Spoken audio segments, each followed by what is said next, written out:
Hello, ladies and gentlemen. Welcome back to the show. This is Jeng and Jen. Now, I want to address an issue here about anger management. And it is funny how most people don't know how to manage anger.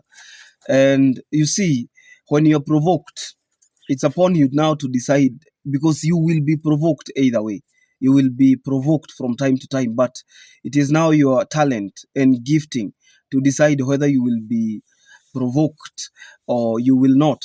Otherwise, the physical provocation will be there, the mental provocation will be there. You understand?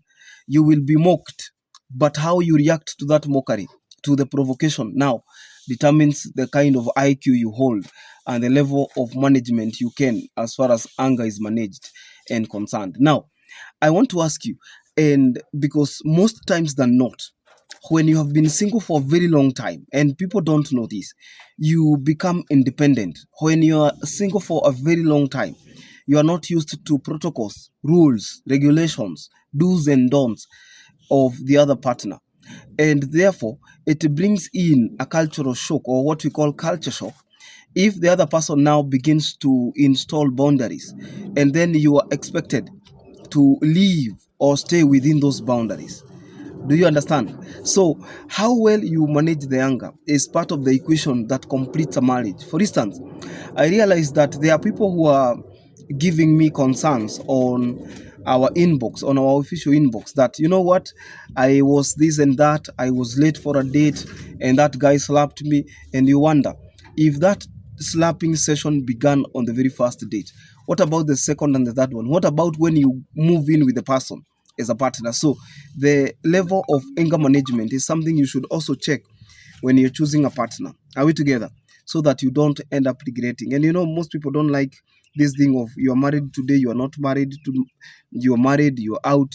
Most people don't want that.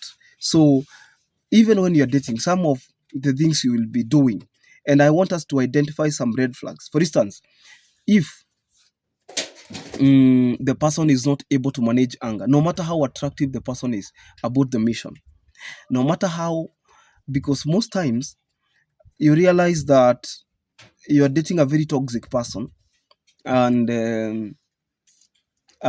you're dating a very toxic person, and the person you're dating is completely ignorant of the fact that anger can ruin the relationship.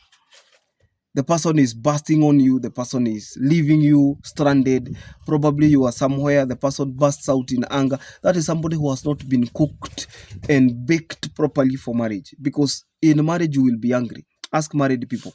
Maybe married people can share an example or an experience of what they have had with anger management. Sometimes the person who you are dating will provoke you unknowingly, not aware that they are.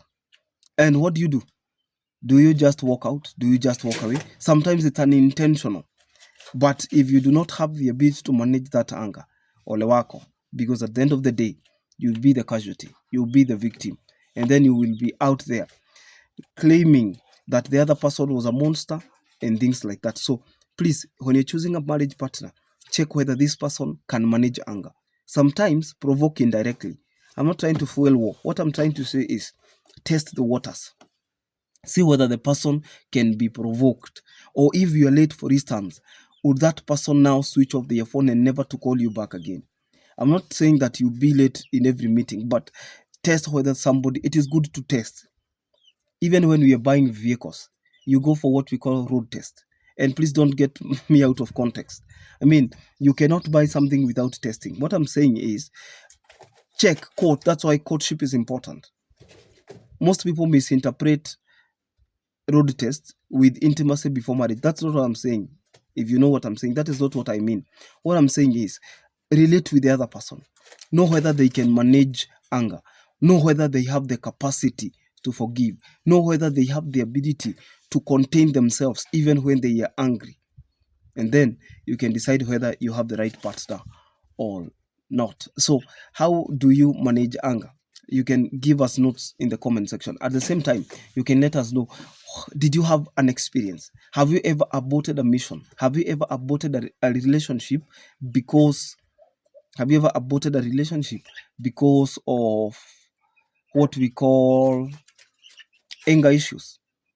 Were you the angry one, or was the partner the angry one? Let us know in the comment section. Until then, this is Jenga Njero. Don't forget to subscribe to our YouTube channel. We said even as we match couples here, as we pair them for marriage, we will also learn on a daily basis. God bless you. Bye-bye.